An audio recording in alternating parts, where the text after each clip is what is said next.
the story you're telling is more important than a lot of the bells and whistles that we've used to tell them in the past. Welcome to the Mastering E-commerce Marketing Podcast. I'm your host, Eitan Koter, co-CEO of Vimy. In an era of rising acquisition costs and increased competition, this podcast is dedicated to helping you drive sales, engage customers, and build meaningful communities so you can turn passive visitors into active buyers. Don't forget to subscribe so you won't miss out on future content. Now let's get started with the episode. Hello listeners and welcome to another episode of Mastering E-commerce Marketing. Today I'm joined by Stewart Cohen, owner, executive producer, and director of Stewart Cohen Pictures, an award-winning production company. With decades of experience in commercial storytelling and as a leader of Superstock, a massive media licensing house, Stewart knows how to create visuals that captivate and convert. He's here to share insights on crafting compelling brand content, directing talent, and staying authentic in today's fast-paced marketing world. Stewart, welcome to the show. Thank you very much, Eitan. I'm thrilled to be here. I've loved your show, so it's an honor. Great, and we are here to discuss great things around video and content and being authentic and how to differentiate. But before we start, Stewart, can you share with us 3 words that best describe what matters most to you? Ooh, that's a tough one, Eitan, but I will say good values, fun, and engagement. Nice. Love it. I won't even try to describe any of that because I could go on for an hour, but yeah, we could continue. Why these 3 words are important to you? Well, I think I love to bring good values to the kind of work we're doing. It's important to really, the core of who we are good people, and we like to tell good stories. We like to have fun, and we're also engaged. When we take on a project, we are totally immersed in that project until we deliver. So, and engagement goes with our clients, engagement goes with our crews, and engagement goes with the talent that we have in front of the camera. So, without good engagement, we're nothing. And without having fun, we're nothing. And then, of course, we need to tell a valuable story. Yes. Everyone are just fighting for attention, for engagement. And you've been in the industry for so many years and creating content in variety of formats, into a variety of sectors. What's changed lately? What do you see in the market that is interesting, to discuss and mention? Well, I think, of course, the way video is being delivered and the way stories are being told has changed over the years. We've gone from what was a traditional 30-second commercial, 30-second spot, all of a sudden to, vertical TikToks, which get more engagement than any $1 million commercial. So I think, what we've learned is that the story you're telling is more important than a lot of the bells and whistles that we've used to tell them in the past. Mm-hmm. Interesting. And this is obviously the use of technology, and a lot of things are changing. We know that video consumption is still growing, both for short form videos, long form videos, and like YouTube is growing as well, right? With long form, and obviously TikTok and Instagram, and like these things are still growing, and it's really amazing to see that people are probably, when they have real pain or real problem, they want to dive deep, right? They want to spend more time learning, so they are happy to read more or even watch longer form videos. So when you work with customers, obviously there is a lot of onboarding, process that you usually investigate and try to search, and you need to balance obviously some creativity, ideas and storytelling with, budgets and marketing targets that are more, numbers and figures and ROIs. And so how do you usually work? How the onboarding usually works, and how do you just, make small decision around how to deliver videos? Sure. Well, one thing that happens with us, Eitan, is when we get a project, we get the brief, which is, they want to tell the story. And we also get a list of deliverables like up front. So we know how this client wants to tell the story, whether it's a traditional TV commercial, social pieces. And a lot of times today's world, it goes from a traditional commercial, and then a cut down for social, and then even like, a cut down for, vertical formats. So we see all this in advance. And, the one thing that each of these platforms is trying to do is keep eyeballs on the platform. And that means engagement. Mm-hmm. One of our biggest challenges usually is telling the stories in a shorter amount of time. So, I don't know about you, but one thing I could tell is when you're watching a video and they're just trying to keep you watching, they keep stringing you along. And it bothers me so much. And because our goal is really to tell the story in the shortest amount of time. I want to give you the whole story in whether it's a minute or in 30 seconds. And that way I don't want to waste your time. I want to respect who you are as a viewer, and I want to deliver something of merit to you. Mm-hmm. Mm-hmm. So where content creation and videos comes into play, taking into consideration, buyers, stages of their buying journey, right? Where do usually people contact you that they need some help? Well, I guess we're a little bit downstream because we usually get it, especially if you're dealing with an advertising agency. They've been talking to their client about the brief that the client gave them. They've come up with ways to define the brief and deliver it. And then the ad agency comes to production companies to say, okay, here's our brief. Let's figure out how to tell the story and how to do it efficiently and for X budget. And that's usually the hard part because everybody, wants to do a lot. And of course, in today's day and age, I think there's a little bit of a squeeze on budgets.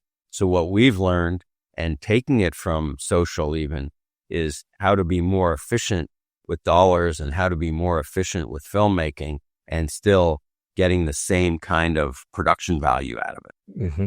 So this is just using better technology or try to streamline various processes, or also developments on the back end side of things, right? Exactly. I mean, I think technology has made it easier to produce projects. If you think about all the tools we use, so it's not just cameras, it's just the tools we use in pre-production and communicating with clients, in delivering. All these tools streamline the process. And what used to take, call it 4 weeks, we can now do in a week, But right there, it reduces the costs for the ultimate client anyway. And then once you get to filmmaking, of course, there's, we straddle this line of traditional filmmaking. We use big cameras and like cinematic tools, but yet sometimes we're being pushed to do it in a very social format. So, we're trying to make big cameras move like phones. And we just did last week, actually, that for a technology company that are making chips for phones. And we shot on these new phones that are coming out, as well as shot on like an 8K RED camera. And so we haven't done the post-production yet. And I'm very curious to see it because some of the technology that they're putting into phones today is insane. It's so advanced, and it's kind of exciting. It is very exciting. Yes. I kind of wish, it would be great if you were still in high school today, to be growing up with the tools the way they are today. It's going to be a totally different landscape, totally different world going forward. Yeah. Yeah. So for any agency out there or a company who want to reach out and work with the production companies, what are the important, prerequisite or the characteristics that are important, to evaluate when working with the production company? Well, I think, first of all, finding a team that's willing to see your vision and be collaborative. I think there are a lot of combative relationships, that it's never smooth. And I look at it like, the clients that we get, we tend to keep because I really go into it in a collaborative format. And if I don't want to work on a project or work with a specific company, I'm just not, it's not going to work from the beginning. And usually the relationships that we found we continue to have, because we really, once we sign on to a project, we care. And I sometimes say that, they're relieved when they find us, because what was their problem becomes our problem. How do you produce this? How do you do it smoothly, efficiently? We tend to do a lot of pharma work as well. And in that space, a lot of times you're dealing with real patients. And so, it's really important to the client and the agency that they're hiring somebody that's going to respect their patients and engage them in a process that is enjoyable. And because, what we do reflects on everybody. And if we walk onto a production and, are not very accommodating and not enjoyable to work with, it resonates and everybody hears about it. So it's really important for us to be engaged with the client, make sure we understand their values, make sure we understand their parameters, and really we become the face of the client. Yeah. And you don't think about it that way, but it is a responsibility, and it's I've never thought of it like that, but we treat everybody with respect, and I think it comes back and it shows. Yeah, so like always, it's people first, right? Because it's yes, there is maybe a brief, but it's a long process just to figure out and makes good videos that really achieve the marketing KPIs, right? Let's say, but still makes the customer happy in terms of work environment and just managing discussions and conflicts. And this is just the foundation for everything. And videos just in general just helps a lot with just building this relationship. And so you mentioned this pharma company also reaching out to sometimes to a variety of audiences, right? So how do you plan a campaign that resonates with variety of audiences?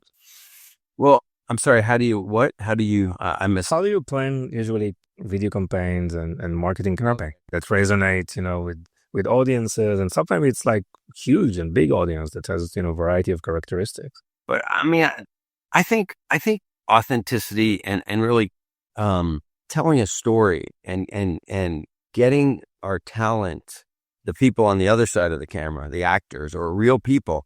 Like one thing I do is we work with everything from celebrities to professional talent to real people. They may be people that work in a store, or they may be people that work in a factory, or they may be patients of a pharma company. So really what I love, and I think why I'm still doing this, is I love the interaction with people. And I always say, as long as you put a person on the other side of the camera, I'm really great with it.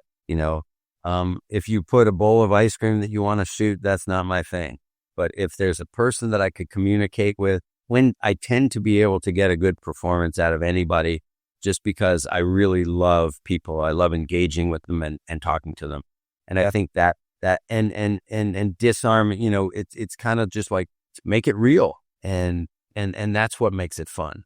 And So I learn what makes it great also for me, Eden, is like we step into all these different people's lives. And to me, that's become my education.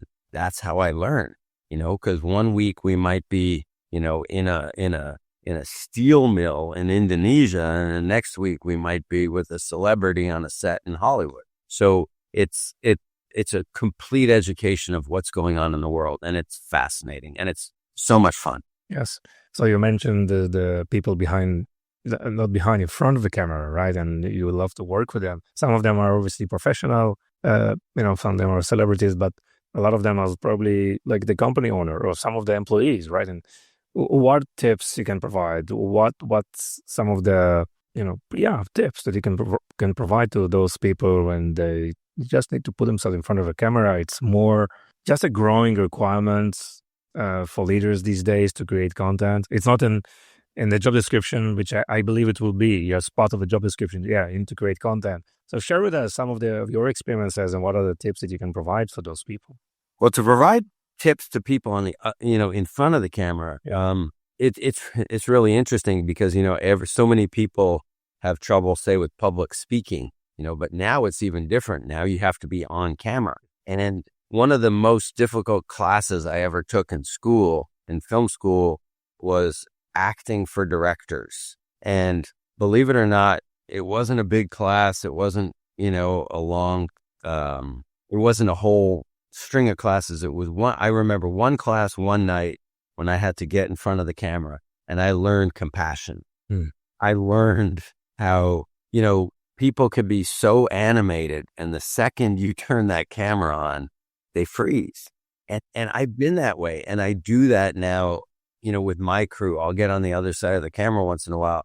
And you realize how, and there are lights everywhere, and there's camera, and there's a bunch of people looking at you. And how do you be natural? So my tips to people on the other side of the camera is, well, one, of course, try to pretend that there's nobody there. And again, it's the communication with the director that's important, is, and sometimes if you're a business leader and you're being interviewed by somebody, sometimes the director really doesn't care, but yet you're still presenting yourself. So I think practicing, I hate to say this, but practicing in front of a mirror is not a bad thing. Now you can put up your phone, and you could record yourself, and you could see how your gestures, your mannerisms, your tonality. So I will say, try not to talk too fast. A lot of people that I see, try to talk fast. If say you're interviewing, say, a CEO or something, when people get nervous in front of the camera, they tend to just try to talk fast. And so just slow down, take a breath. And unless it's live TV, it really doesn't matter because somebody's going to edit it anyway. And so, yeah, I say practice. I mean, you always feel weird setting up your camera and then recording yourself, but I think it helps. And to your point, in today's day and age that we're going to be in front of the camera more often, it becomes more and more important. Yes. I love the compassion part. First, compassion for yourself, right? And then for probably the others that are your directors or your people are just helping you out. So that's in like a process you have to do with yourself first, and then you have the ability to just put it out there, right? And again, here's something like when I finish doing what I'm doing, I think I want to be. I decided I'm going to be an old man. I'm going to take dancing lessons, and I'm going to be an old man that dances on camera. Oh, wow. Amazing. It's like TikTok, there are so many amazing trends that you see very old people just, singing songs like 30, 40 years ago. It's really nice. And there is no one cares how you look, right? How old are you? I mean, the content should resonate. It should be, everything is about the value of the content. Obviously, as I said before, smart editing helps a lot with engagement, right? And that's, I think, probably something that you put a lot of focus on, because we're not talking about video for like entertainment. We're talking about video for business, right? Reasons. What are the main differences for you between just creating, I don't know, like a feature film versus, business videos?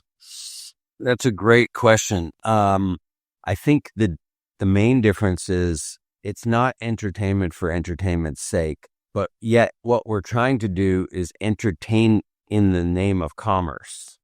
So it's a fine line, because you can't be super dry that nobody's engaged. So somehow it needs to be somewhat entertaining, but yet featuring a product of sorts. Yeah. Some things are totally informational, but at the same time, even then, it's like, how do you keep people from clicking away? We live in a world of people with ADD that, can't keep their attention on things for very long. So you need to grab them and keep them entertained, unless it's of course a product they're already looking for. And that's where it gets into the whole craziness of technology today is, if I'm having a conversation with you here today and we're talking about a specific car, then the next thing you and I are going to see on our feeds are ads for that car, which is great. That's kind of nuts. Yes, that's the way it's working, right? Today. Yeah. And yeah, I mean, people are just looking for pure entertainment, and those videos are just providing entertainment, and you will capture audience that are just looking for entertainment. So maybe you have like huge number of followers, but they're not relevant for your business, right? Like, and if you're And you see that now that people are just making videos for fun and they have huge followings. I mean, the challenge we face, as small business owners, is that we're still doing it as a business. We have employees, we have to pay employees. We have families, we need to make. We're doing it as a business, so it's not just fun and games. We are in the world of commerce, and yet there are a lot of times we pretend that we're not because we're just trying to make engaging content. Mm-hmm. Yeah, because what we see like in online is that people who are looking for entertainment will keep, searching and looking for entertainment, and people are looking for education.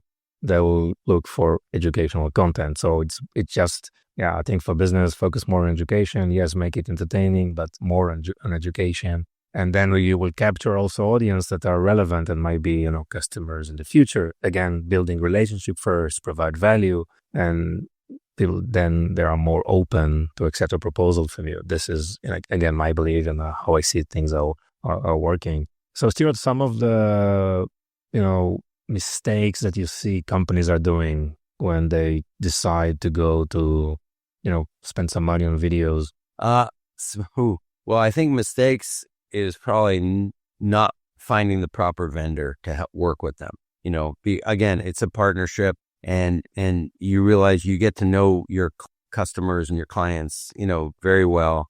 So I think finding the right partners to team up with is number one, and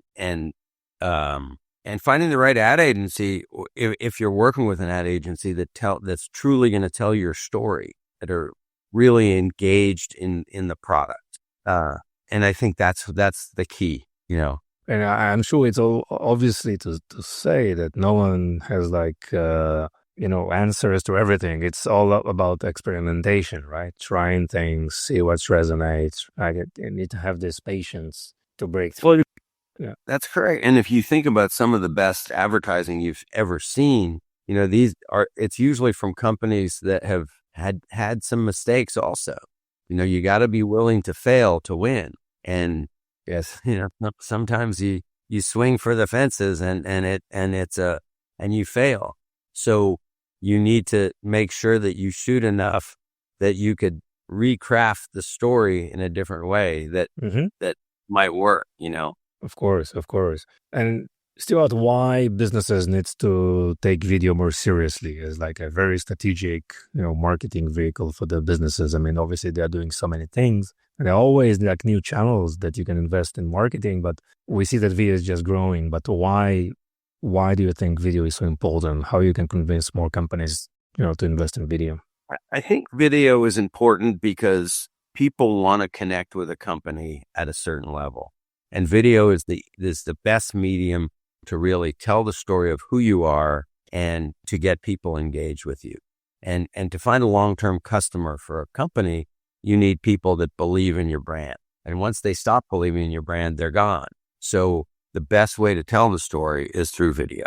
Interesting. And just expediting everything, because video is much more engaging form of communication, right? It's very emotionally, when you see someone is, in front of a camera, and they're just the ability to deliver messages and in a much faster way, in a more direct way. I think it's helps a lot. Stewart, let's talk about the other side of your business, about Superstock, right? Please tell us more about that. Well, Superstock is a licensing company that I took over a couple of years ago. It's actually a 50-year-old company that was started in New York City in the 1970s, and it's had some iterations, and it ended up, based here in Texas, in right around during COVID, and we managed 25 million assets, of which it was predominantly a still photography licensing house, similar to a Getty or a Shutterstock. So a stock agency has.